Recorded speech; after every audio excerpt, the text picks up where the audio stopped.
Assalamualaikum warahmatullahi wabarakatuh. Welcome back to my channel dan aku akan bahas mengenai ending dari manga Boku no Hero Academia yang kurang lebih sudah berlangsung hampir 10 tahun guys ya, gokil.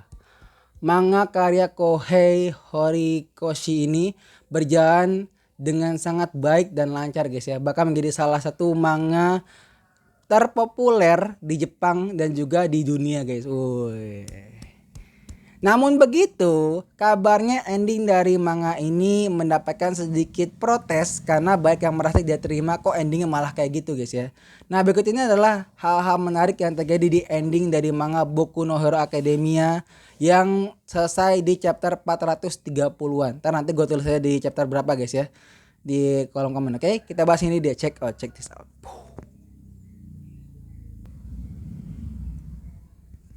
Yang pertama, Deku menjadi guru honorer. Mungkin ini adalah hal yang paling tidak terduga di ending dari manga ini guys ya.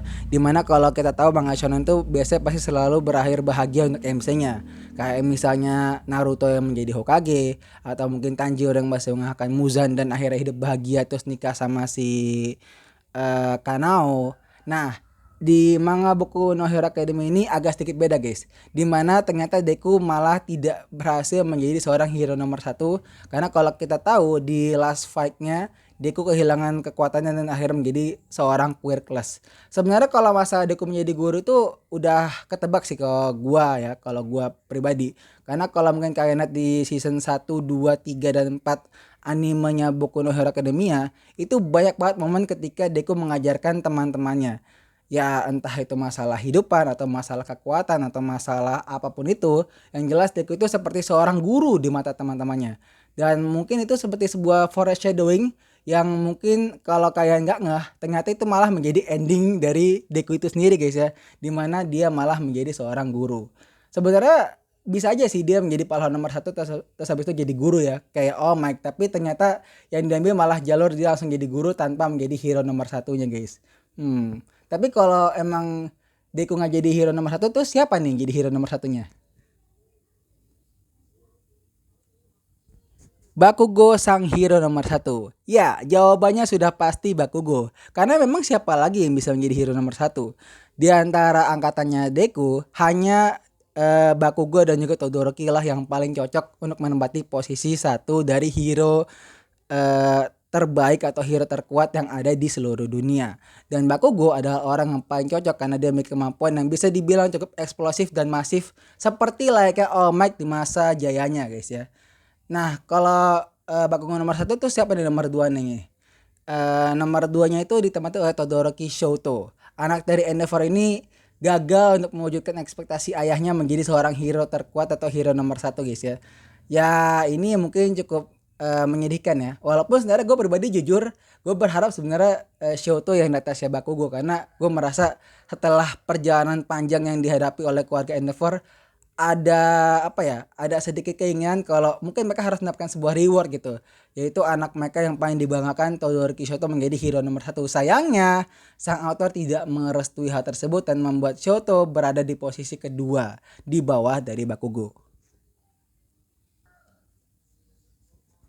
Dan yang terakhir, Uraraka hanyalah hero di mata Deku.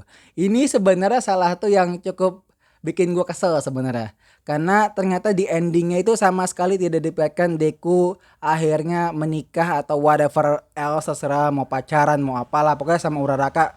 Yang jelas itu nggak ditampilin sama sekali, yang membuat kita sebagai penikmat atau pembaca dari manganya mengatakan kalau manga ini berakhir open ending untuk masalah ship-shipan. Jadi terserah mau digedein ending sama siapa, mau Uraraka sama Lida kayak, mau sama Bakugo kayak, mau sama Todoroki kayak, terserah kayak gitu guys ya.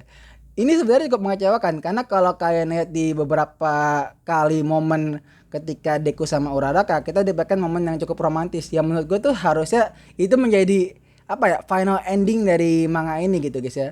Jadi kayak di reveal gitu akhirnya mereka jadian atau apalah, tapi ternyata nggak sama sekali guys ya. Itu sangat disayangkan menurut gua. Dan bahkan setelah manga ini keluar, baik yang jadi berspekulasi kalau ternyata Uraraka itu malah sama Bakugo daripada sama Deku guys. Aduh, udah lah nggak jadi hero nomor satu di NTR pula lagi, mah jadi guru honorer. Astaga, kasihan sekali Deku ini nasibnya guys ya. Padahal dia itu digadang-gadang menjadi orang terkuat, malah jadi seorang guru doang ya. Ya guru juga kuat sih ya, kuat di masa pendidikannya juga ya. Dan ya selain shipnya Deku yang bisa dibilang setengah karam, setengah karam, ada beberapa ship yang menurut gue juga mungkin berpotensi karam juga ya. Tapi dari sekian banyak ship itu ada yang sepertinya realistis untuk terwujud dan mungkin malah udah terwujud, tapi cuma nggak dikasih tahu aja gitu guys ya. Kemungkinan terbesar itu shipnya Kirishima sama Mina Ashido yang bisa dibilang itu memang ship yang cukup sering banget ditempelin nama autornya guys ya. Dan mungkin memang akhirnya akan dibuat jadian ya. Mungkin selain itu juga ada lagi shipnya Yaomomo sama Todoroki. Cuma mungkin ini tergantung Endeavornya, apakah dia masih niat untuk membuat keturunan terkuat atau enggak. Kalau emang masih niat, maka Yaomomo ada jawabannya. Karena ya lo bayangkan aja guys, orang yang bisa kreatif digabungin sama orang yang half ice half fire itu kan kayak gimana kan, bisa bikin mesin serut nanti. Iya, jadi kurang lebih itulah beberapa hal-hal menarik yang terjadi di manga Boku no Hero Academia. Gue ucapkan selamat untuk Kohei Horikoshi atas perjuangannya menciptakan manga yang luar biasa ini dan sangat menghibur sekali. Pertarungannya epic, villainnya juga luar biasa.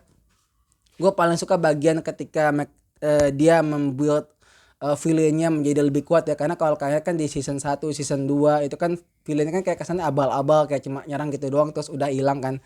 Tapi menjelang season 3, 4, 5 itu mulai terbentuk villain-villain terkuatnya gitu guys ya. Yang akhirnya benar-benar membuktikan diri kalau memang dia itu kuat banget guys ya, sangat amat powerful. Gokil.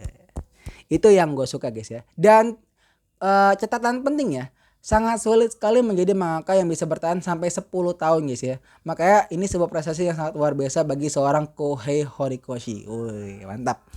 Kalau gitu saya dari gua, jangan lupa di like, comment, and subscribe channel gua. Subscribe channel YouTube gua. Jangan lupa juga di share ke teman-teman kalian. Dan mungkin kalau kalian punya pendapat pribadi mengenai ending dari manga Boku no Hero Academia, silahkan tulis komentar saja guys ya. Kalau gitu gue pamit. Wabillahi taufiq wal hidayah. Assalamualaikum warahmatullahi wabarakatuh. See you.